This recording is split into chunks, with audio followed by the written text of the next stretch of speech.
Hello everyone welcome to Punjab IQ.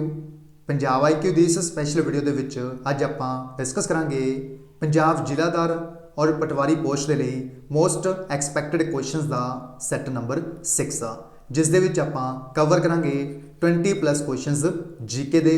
ਇਸ video ਵਿੱਚ ਆਪਾਂ 2-3 ਕੁਐਸਚਨ ਨੇ ਜਿਹੜੇ ਉਹ ਕਰੰਟ ਅਫੇਅਰਸ ਦੇ ਵੀ ਕਵਰ ਕਰਾਂਗੇ ਇਸ ਸੈੱਟ ਨੰਬਰ 6 ਦੇ ਵਿੱਚ।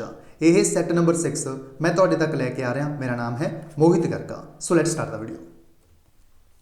सब तो पहला क्वेश्चन है which of the following was the first Muslim president of the Indian National Congress. Indian National Congress के पहले मुस्लिम प्रेजिडेंट का नाम है जोड़ा पूछा गया है इस क्वेश्चन के। इंडियन नैशनल कांग्रेस जो कि 1885 ईस्वी के बनी सी। आपां नूं इहदे जिहड़े मुस्लिम प्रेजिडेंट बने सी पहले उन्हां दा नाम पूछा गया है। उन्हां दा नाम है बदरुद्दीन त्याबजी। इस क्वेश्चन का राइट आंसर है बदरुद्दीन त्याबजी, बी ऑप्शन। इस तो इलावा जो भी इंपोर्टेंट क्वेश्चनस अपने बनते होंगे इंडियन नैशनल कांग्रेस तो उन्होंने कवर करते हैं। सब तो पहला आपको पूछा जाता है जो इंडियन नैशनल कांग्रेस है इसकी फॉर्मेशन कदों की गई सी। इसकी जी फॉर्मेशन की गई सी वो की गई सी 1885 ईस्वी के। किस दे द्वारा की गई सी ये भी पूछा जा चुका एग्जाम के। A.O.. Hume, Elon Octavian Hume, यह याद रखना है। अगर पूछा जाए कित्थे की गई सी तो अपना आंसर चेंज हो जाएगा गोकुलदास तेजपाल संस्कृत कॉलेज। गोकुलदास तेजपाल संस्कृत कॉलेज जो है इत्थे इसकी जी फॉर्मेशन है वो की गई सी ए.ओ. ह्यूम के द्वारा, एलन ऑक्टावियन ह्यूम के द्वारा 1885 ईस्वी के।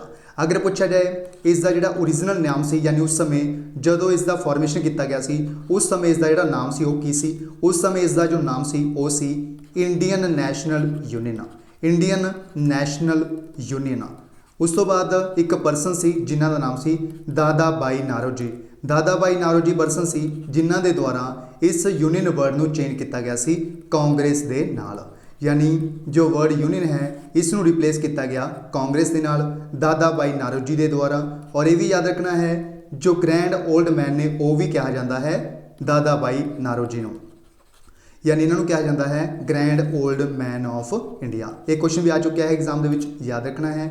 उस तो बाद अगर पूछा जाए जदों इंडियन नैशनल कांग्रेस की फॉर्मेशन हुई सी उस समय इंडिया के जोड़े वाइस रॉय से उन्होंने नाम पूछा जा सकता है। उन्होंने नाम है लॉर्ड डफरिन, लॉर्ड डफरिन। इस तो बाद अगर पूछा जाए इंडियन नैशनल कांग्रेस के पहले प्रेजिडेंट कौन बने सी, फस्ट जो प्रेजिडेंट बने सी उन्होंने नाम की है, उन्होंने नाम है वोमेश चंद्र बैनर्जी, WC बैनर्जी। यह इंडियन नैशनल कांग्रेस का जो पहला सैशन होया सी उसके प्रेजिडेंट बने सी। अगर पूछा जाए पहले मुस्लिम प्रेजिडेंट तो अपना बदरुद्दीन त्याबजी जो अपने क्वेश्चन में कवर किया है। बदरुद्दीन त्याबजी यह पहले मुस्लिम परसन बने सी जो कि इंडियन नैशनल कांग्रेस का जो सैशन होया सी उसनूं चेयर किया गया सी इन्हां दे द्वारा। उस तो बाद अगर पूछा जाए पहले इंग्लिश परसन कौन बने सी, फस्ट इंग्लिश परसन कौन बने सी जिन्हां दे द्वारा इंडियन नैशनल कांग्रेस का जो सैशन है उसनूं चेयर किया सी, तो अपना आंसर हो जाएगा जॉर्ज जूल, जॉर्ज जूल। इस तो बाद अगर पूछा जाए पहली महिला कौन बनी सी जो कि प्रेजिडेंट बनी सी इंडियन नैशनल कांग्रेस की, फस्ट लेडी प्रेजिडेंट कौन बनी सी, यह बनी see Annie Besant, Annie Besant. और यह इंडियन ओरिजिन तो नहीं सी, यह बिलोंग करते सी आयरलैंड तो, आयरलैंड तो बिलोंग करते सी जिन्हों का नाम है एनी बेसेंट। यह पहली लेडी बनी सी जो कि इंडियन नैशनल कांग्रेस की प्रेजिडेंट बनी सी। अगर पूछा जाए फस्ट इंडियन लेडी प्रेजिडेंट कौन बनी सी, फस्ट इंडियन लेडी प्रेजिडेंट उन्होंने नाम है सरोजनी नायडू, सरोजनी नायडू। यह याद रखना है, यह मोस्ट इंपोर्टेंट क्वेश्चन है, 3-4 बार एग्जाम के पूछा जा चुका है क्योंकि एक सैशन होया सी 1925 ईस्वी के Kanpur session. Kanpur session chair किया गया सी सरोजनी नायडू जी के द्वारा 1925 ईस्वी के। यह सारे इंपोर्टेंट फैक्ट्स ने अपने को इंडियन नैशनल कांग्रेस तो यह तो याद रखना है। अगर पूछा जाए गोकुलदास तेजपाल संस्कृत कॉलेज जो है यह कित्थे लोकेटेड है तो अपना आंसर है जो हो जाएगा बॉम्बे, यानी मुंबई के लोकेटेड है गोकुलदास तेजपाल संस्कृत कॉलेज जिथे इस जी फॉर्मेशन है वो की गई सी। यह सारे फैक्ट्स ने जोड़े याद रखने तो इंडियन नैशनल कांग्रेस के रिलेटेड। नैक्सट क्वेश्चन है second number question the great barrier reef is located in, यानी ग्रेट बैरियर रीफ यह पूछा गया कित्थे लोकेटेड है, यह लोकेटेड है ऑस्ट्रेलिया के विच। इस क्वेश्चन का राइट आंसर है ए ऑप्शन ऑस्ट्रेलिया। ऑस्ट्रेलिया की जी राजधानी है वह है Canberra, Canberra is the capital of Australia. और ऑस्ट्रेलिया के जोड़े प्राइम मिनिस्टर ने उन्होंने नाम है स्कॉट मॉरिसन, ਸਕੌਟ ਮੋਰਿਸਨ, ਇਹ ਨੇ ਪ੍ਰਾਈਮ ਮਿਨਿਸਟਰ ਆਫ ਆਸਟ੍ਰੇਲੀਆ। ਇਸ ਤੋਂ ਇਲਾਵਾ ਜੋ ਆਸਟ੍ਰੇਲੀਆ ਆਪਣੇ ਕੋਲ ਇਹ ਸਮੋਲੈਸਟ ਕੌਂਟੀਨੈਂਟ ਹੈ ਪੂਰੇ ਵਿਸ਼ਵ ਦਾ। ਟੋਟਲ 7 ਕੌਂਟੀਨੈਂਟ ਆਉਂਦੇ ਨੇ ਆਪਣੇ ਪੂਰੇ ਵਿਸ਼ਵ ਦੇ ਵਿੱਚ। ਟੋਟਲ ਕਿੰਨੇ ਕੌਂਟੀਨੈਂਟ ਨੇ? 7। ਸਭ ਤੋਂ ਵੱਡਾ ਜੋ ਕੌਂਟੀਨੈਂਟ ਹੈ ਉਸਦਾ ਨਾਮ ਹੈ ਏਸ਼ੀਆ। ਸਭ ਤੋਂ ਜੋ ਛੋਟਾ ਕੌਂਟੀਨੈਂਟ ਹੈ, ਸਮੋਲੈਸਟ ਕੌਂਟੀਨੈਂਟ ਹੈ, ਉਸਦਾ ਨਾਮ ਹੈ ਆਸਟ੍ਰੇਲੀਆ। ਇਹ ਕੁਐਸਚਨ ਵੀ ਪੁੱਛਿਆ ਜਾ ਚੁੱਕਿਆ ਐਗਜ਼ਾਮ ਦੇ ਵਿੱਚ, ਯਾਦ ਰੱਖਣਾ ਹੈ। ਨੈਕਸਟ ਕੁਐਸਚਨ ਹੈ ਆਪਣੇ ਕੋਲ 3 number question, on the basis of area which one of the following is correct descending order. ਯਾਨੀ ਦਿੱਤੇ ਗਏ 4 ਆਪਸ਼ਨਾਂ ਦੇ ਵਿੱਚੋਂ ਆਪਾਂ ਨੂੰ ਪੁੱਛਿਆ ਗਿਆ ਹੈ ਕਿਸ ਆਪਸ਼ਨ ਦੇ ਵਿੱਚ ਕਰੈਕਟ ਡਿਸੈਂਡਿੰਗ ਆਰਡਰ ਦੇ ਵਿੱਚ ਹੈ ਜਿਹੜਾ ਅਰੇਂਜ ਕੀਤਾ ਗਿਆ ਹੈ। ਇਹ ਆਪਾਂ ਨੂੰ ਕੌਂਟੀਨੈਂਟ ਦਿੱਤੇ ਗਏ ਨੇ। ਟੋਟਲ ਕੌਂਟੀਨੈਂਟ ਆਪਣੇ ਕੋਲ ਕਿੰਨੇ ਨੇ? 7। ਇਹਨਾਂ ਨੂੰ ਡਿਸੈਂਡਿੰਗ ਆਰਡਰ ਦੇ ਵਿੱਚ ਅਰੇਂਜ ਕੀਤਾ ਗਿਆ ਹੈ। ਯਾਨੀ ਸਭ ਤੋਂ ਪਹਿਲਾਂ ਜੋ ਵੱਡਾ ਕੌਂਟੀਨੈਂਟ ਹੈ ਉਹ ਪਹਿਲਾਂ ਆਏਗਾ, ਉਸ ਤੋਂ ਬਾਅਦ ਉਸ ਤੋਂ ਛੋਟਾ ਆਏਗਾ, ਉਸ ਤੋਂ ਬਾਅਦ ਉਸ ਤੋਂ ਛੋਟਾ। ਇਸ ਤਰ੍ਹਾਂ ਆਪਾਂ ਨੇ ਇਸ ਨੂੰ ਡਿਸੈਂਡਿੰਗ ਆਰਡਰ ਦੇ ਵਿੱਚ ਅਰੇਂਜ ਕਰਨਾ ਹੈ। ਇਸ ਕੁਐਸਚਨ ਦਾ ਜਿਹੜਾ ਰਾਈਟ ਆਂਸਰ ਹੈ ਉਹ ਹੈ C option, Asia, Africa, North America, South America. यानी सब तो वड्डा कॉन्टीनेंट है एशिया कॉन्टीनेंट, उस तो बाद अफ्रीका कॉन्टीनेंट, नॉर्थ अमेरिका और लास्ट ते अपने कोल साउथ अमेरिका कॉन्टीनेंट आ। इसका आंसर है सी ऑप्शन। जिवें मैंने तुहानूं दस्सिया है कि सब तो वड्डा किहड़ा है एशिया, और अगर पूछा है सब तो छोटा किहड़ा है उसका नाम है जिहड़ा आस्ट्रेलिया। यह क्वेश्चन तुहाडे एग्जाम दे विच पूछा जा चुका है PSSB के एग्जाम दे विच, सो तुहाने याद रखना है। नैक्सट क्वेश्चन है अपने कोल 4th number question, which economic problem creates in the economy due to deficit finance. यानी आपां नूं पूछा गया है जो वित्ती घाटा होंदा है इस जिहड़ी प्रॉब्लम क्रिएट होंदी है यह किस कारण होंदी है, इसका जिहड़ा कारण है वह पूछा गया है। डेफिसिट फाइनेंसिंग का मतलब होंदा है वित्ती घाटा, इसका जिहड़ा कारण है वह पूछा गया है। इसका जिहड़ा कारण है वह है C option, increase in price level. यानी जदों भी आपां किसी भी कमोडिटी का प्राइस लैवल इनक्रीज करांगे उस समय आपां नूं की देखने को मिलेगा डेफिसिट फाइनेंसिंग, जिसनूं आपां पंजाबी दे विच बोलदे हां वित्ती घाटा। इस क्वेश्चन का राइट आंसर है अपने कोल C option, increase in price level. Next question अपने को 5th number question, the article that envisages adult suffrage in the election is. यानी आपां नूं पूछा गया है किहड़ा आर्टिकल है जो कि इस नाल डील करता है envisages adult suffrage in the elections, किहड़ा जिहड़ा आर्टिकल है वह डील करता है। इस दे नाल जो अपने कोल आर्टिकल डील करता है वह है आर्टिकल 326। इस क्वेश्चन का राइट आंसर है सी ऑप्शन, आर्टिकल 326। इस तो इलावा तुसीं ये भी याद रखो जो आर्टिकल 324 है यह इलैक्शन कमीशन के नाल जदों पूछा जाए तुहानूं किहड़ा आर्टिकल डील करता है तो अपना आंसर हो जाएगा आर्टिकल 324। इस तो इलावा जो बी ऑप्शन है अपने कोल, अगर पूछा जाए फाइनांस कमीशन के नाल आर्टिकल किहड़ा डील करता है तो अपना आंसर हो जाएगा आर्टिकल 280 फाइनांस कमीशन के नाल। इस तो बाद अगर पूछा जाए फंडामेंटल ड्यूटीज़ के नाल किहड़ा आर्टिकल डील करता है तो अपना आंसर हो जाएगा आर्टिकल 51A। ये सारे आर्टिकल इंपोर्टेंट ने, एग्जाम के पूछे जा चुके हैं, सो याद रखना है। नैक्सट क्वेश्चन अपने को 6 number question, who among the following was the viceroy of India when Indian university act passed.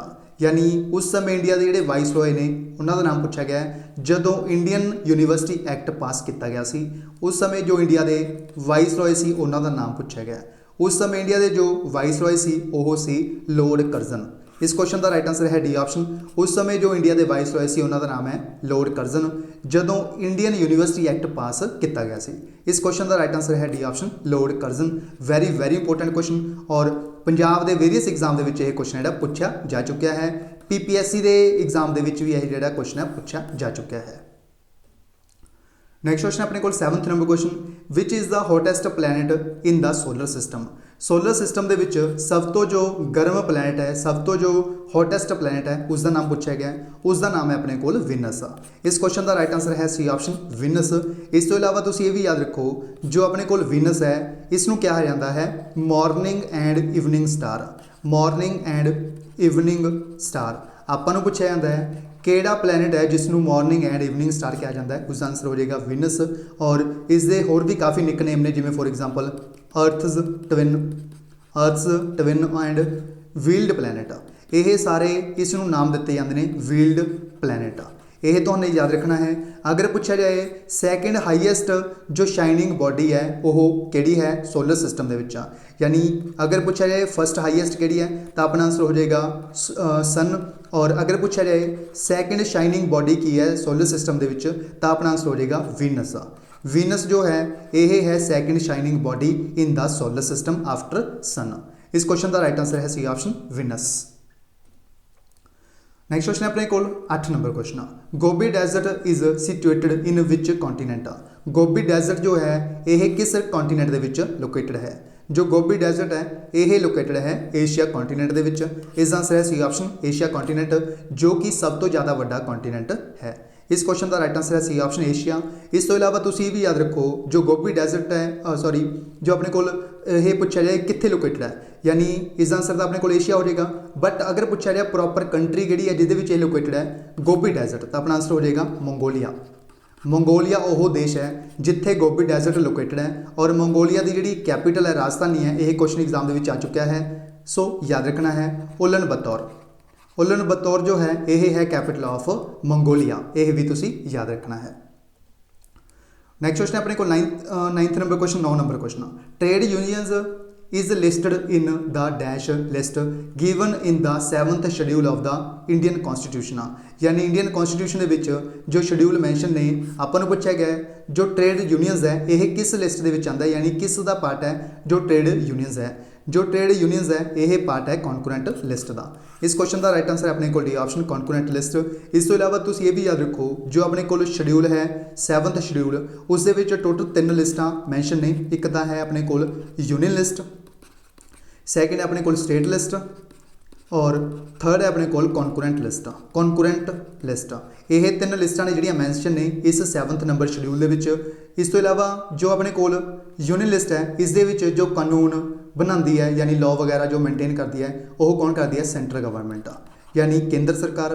और जो स्टेट होंगी है इस दे विच जो राज्य सरकार होंगी है उसके द्वारा सारा काम है परफॉर्म किया जाता है। जो कॉन्करेंट लिस्ट है इस दे विच centre as well as state दोनों ही अपनी ड्यूटी परफॉर्म कर सकदियां ने, यानी दोनों ही कानून बना सकदियां ने इस कॉन्करेंट लिस्ट के रिलेटेड। कि तुसीं मैनूं कमेंट बॉक्स में लिख के दस सकते हो किन्ने किन्ने इन्हां दे विच ने जिहड़े लिस्टां दे विच ने जिहड़े किन्ने किन्ने सबजैक्ट गिवन ने, जिमें यूनियन लिस्ट के किन्ने सबजैक्ट गिवन ने, स्टेट लिस्ट के किन्ने ने गिवन ने, और कॉन्करेंट लिस्ट के किन्ने सबजैक्ट गिवन ने। तुसीं मैनूं कमेंट बॉक्स में लिख के जरूर दसना है। इसका आंसर है डी ऑप्शन कॉन्करेंट लिस्ट।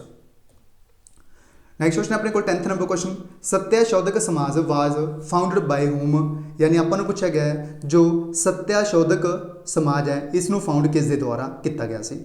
इस समाज को फाउंड किया गया सी ज्योतिराव फुले के द्वारा। इस क्वेश्चन का राइट आंसर अपने को भी ऑप्शन ज्योतिराव फुले जी के द्वारा फाउंड किया गया सी सत्याशोधक समाज। इस क्वेश्चन का राइट आंसर है B option Jyotirao Phule. Next question है 11 number question. Which one of the following metal highly pollute the water, यानी केड़ी मैटल है जो कि पानी के विच सब तो ज़्यादा पोल्यूट करती है, यानी पोल्यूशन करती है, यानी सब तो ज़्यादा प्रदूषण है जी वो केड़ी मैटल है जी करती है पानी के विच वाटर के विच। इस मैटल का जो नाम है वो है आर्सैनिक। इस क्वेश्चन का राइट आंसर है ए ऑप्शन आर्सैनिक मैटल जो है ये हाईली पोल्यूटेड है वाटर के विच, यानी सब तो ज़्यादा प्रदूषण करती है यह पानी के विच। इस क्वेश्चन का राइट आंसर है A option arsenic. Next question है 12 number question. A breath test used by traffic police to check the drunken driving uses, यानी जो ट्रैफिक पुलिस होंदी है किसी भी शराबी को चैक करने के लिए जिन्हों के द्वारा ड्राइविंग की जा रही होंदी है, यानी कोई भी ड्राइवर जिसके द्वारा शराब पीती होंदी है उसनों चैक करने के लिए ब्रैथ टेस्ट करने के लिए अपन पूछा गया की यूज़ करती है जो ट्रैफिक पुलिस यूज़ करती है। इसलिए जो ट्रैफिक पुलिस यूज़ करती है वो करती है पोटाशियम डाइक्रोमेट सल्फ्यूरिक एसिड। इस क्वेश्चन का राइट आंसर है A option potassium dichromate sulphuric acid का इस्तेमाल किया जाता है ट्रैफिक पुलिस के द्वारा चैक करने के लिए ड्रंकन परसनस को। इस क्वेश्चन का राइट आंसर है ए ऑप्शन। नेक्स्ट क्वेश्चन है 13 number question. Who among the following is known as father of genetics, यानी फादर ऑफ जेनेटिक्स किसनों कंसीडर किया जाता है? जो फादर ऑफ जेनेटिक्स कंसीडर किया जाता है वह किया जाता है मैंडल को। इस क्वेश्चन का राइट आंसर है बी ऑप्शन मैंडल। इस तो इलावा तुम इन्हों का पूरा नाम याद रखो, फादर ऑफ जेनेटिक्स कहा जाता है ग्रैगर मैंडल को। इन्हों का जो पूरा नाम है वो है ग्रैगर मैंडल, यह तुम याद रखना है। इसका आंसर है बी ऑप्शन मैंडल। नेक्स्ट क्वेश्चन अपने को 14 number question. Andaman and Nicobar islands are separated by which of the following, यानी अंडेमान और निकोबार आइलैंड्स जो गिवन ने अपने को इंडिया के अपन पूछा गया है इन्हों सैपरेट किस दे द्वारा किया जाता है? जो अंडेमान एंड निकोबार आइलैंड्स ने इन्हों सैपरेट किया जाता है 10 डिग्री चैनल के द्वारा। इस क्वेश्चन का राइट आंसर है A option 10 degree channel. Next question अपने को 15 number question. The oldest church Thomas church in India is located in, यानी सब तो पुरानी जो चर्च है जिसका नाम है थॉमस चर्च। ਆਪਾਂ ਨੂੰ ਪੁੱਛਿਆ ਗਿਆ ਇਹ ਇੰਡੀਆ ਦੇ ਵਿੱਚ ਕਿਸ ਸਟੇਟ ਦੇ ਵਿੱਚ ਲੋਕੇਟਡ ਹੈ। ਜੋ ਥੋਮਸ ਚਰਚ ਹੈ ਜੋ ਕਿ ਪੁਰਾਣੀ ਚਰਚ ਹੈ ਸਭ ਤੋਂ, ਇਹ ਲੋਕੇਟਡ ਹੈ ਕੇਰਲਾ ਸਟੇਟ ਦੇ ਵਿੱਚ। ਇਸ ਕੁਐਸਚਨ ਦਾ ਰਾਈਟ ਆਨਸਰ ਹੈ ਆਪਣੇ ਕੋਲ B option Kerala. Next question है 16 number question, Gandhi ji founded सत्याग्रह सभा इन 1919 टू प्रोटेस्ट अगेंस्ट द, यानी महात्मा गांधी जी के द्वारा सत्याग्रह सभा जो है इसनों 1919 ईस्वी दे विच फाउंड किया सी। इसनों आपां नूं पुछया गया किस लॉ के अगेंस्ट प्रोटेस्ट करने के लिए इन्हां दे द्वारा जिहड़ा ये सभा है इसनों फाउंड किया गया सी। किस दे अगेंस्ट प्रोटेस्ट की सी, जिस दे रिलेटेड इन्होंने फाउंड की सी एक सभा जिसका नाम सी सत्याग्रह सभा। यह फाउंड की गई सी अगेंस्ट द रॉलेट एक्ट। इस क्वेश्चन का राइट आंसर है अपने को B option Rowlatt act. Rowlatt act जो कि ब्रिटिशर्स के द्वारा इंट्रोड्यूस किया गया सी, इस दे विच पास किया गया सी। अगर पूछा जाए किसने पास किया सी इसनूं तां अपना हो जाएगा आंसर लॉर्ड चैल्मसफोर्ड। लॉर्ड चैल्मसफोर्ड ये क्वेश्चन भी एग्जाम के पूछा जा चुका है। आपां नूं पूछा गया सी एग्जाम के कि रॉलेट एक्ट किस दे द्वारा पास किया गया सी, तो अपना आंसर हो जाएगा लॉर्ड चैल्मसफोर्ड। इस तो इलावा तुसीं ये भी याद रखो जो रॉलेट एक्ट है अपने कोल इसका जिहड़ा मेन मोटिव सी यह सी कि किसी भी इंडियन परसन नूं अरैसट किया जा सकता है उसनूं दसे बिना कि क्यों उसनूं जिहड़ा अरैसट किया जा रहा है बिना कारण दसे उसनूं अरैसट किया जा सकता सी। इस करके गांधी जी ने इस एक्ट नूं नाम दिता सी ब्लैक एक्ट। यानी अपने कोल जो रॉलेट एक्ट है इसनूं ब्लैक एक्ट का नाम दिता सी महात्मा गांधी जी के द्वारा।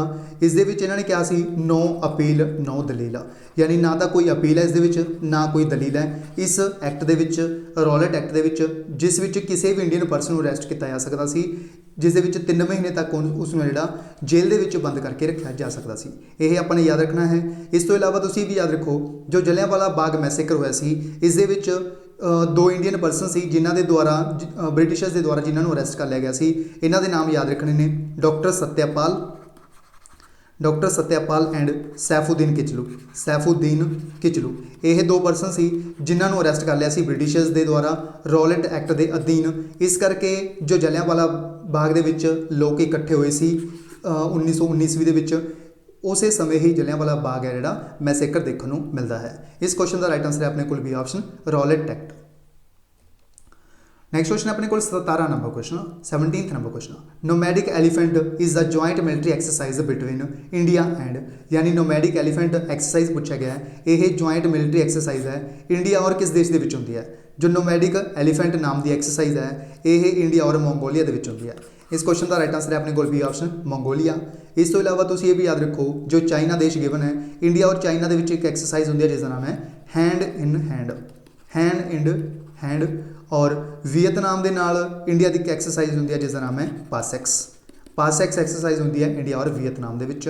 वियतनाम की कैपिटल है Hanoi is the capital of Vietnam.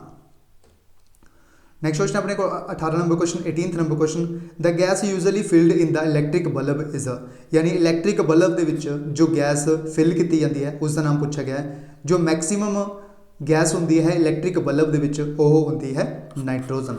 इस क्वेश्चन का राइट आंसर है ए ऑप्शन नाइट्रोजन। नाइट्रोजन तो बाद होंदी है आर्गन और 3rd नंबर पर होंदी है क्रिप्टॉन।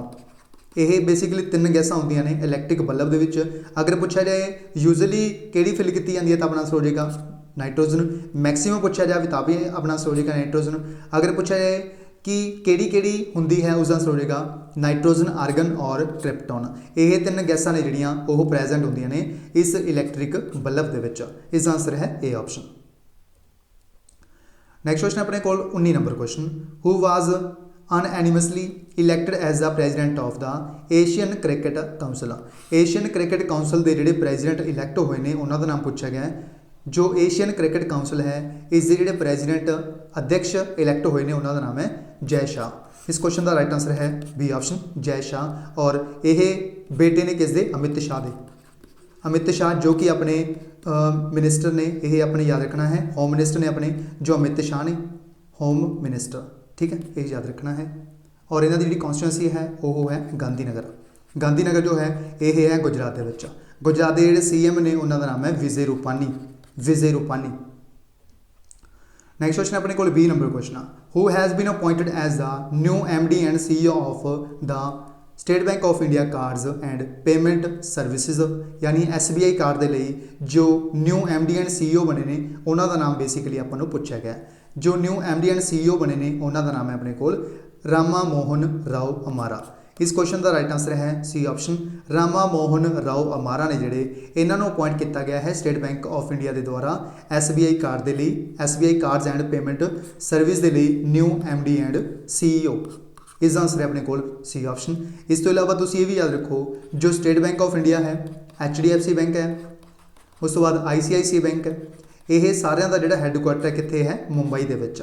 मुंबई कित्थे है महाराष्ट्र के विच, मुंबई महाराष्ट्र। इस तो इलावा तुम ये भी याद रखना है ये तो गल सी अपने को SBI कार्ड और पेमेंट सर्विस की। अगर पूछा जाए स्टेट बैंक ऑफ इंडिया के चेयरमैन कौन है, यानी स्टेट बैंक ऑफ इंडिया जो है बैंक, इसके जोड़े चेयरमैन ने उन्होंने नाम क्या है, उन्होंने नाम है दिनेश कुमार खारा। दिनेश कुमार खारा इन्हों भी रीसेंटली अपॉइंट किया गया सी as the new chairman of State bank of India. ये भी तुसी याद रखना है।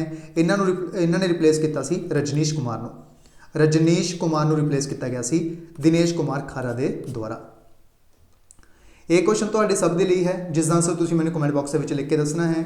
Who has been appointed as the new chief executive officer of Amazon, यानी Amazon जो कंपनी है आपको पूछा गया है इसके न्यू CEO कौन बने ने। यह 4 ऑप्शन तो दिते गए हैं, David Limp, Tom Taylor, Dave Clark या फिर एंडी जैसी।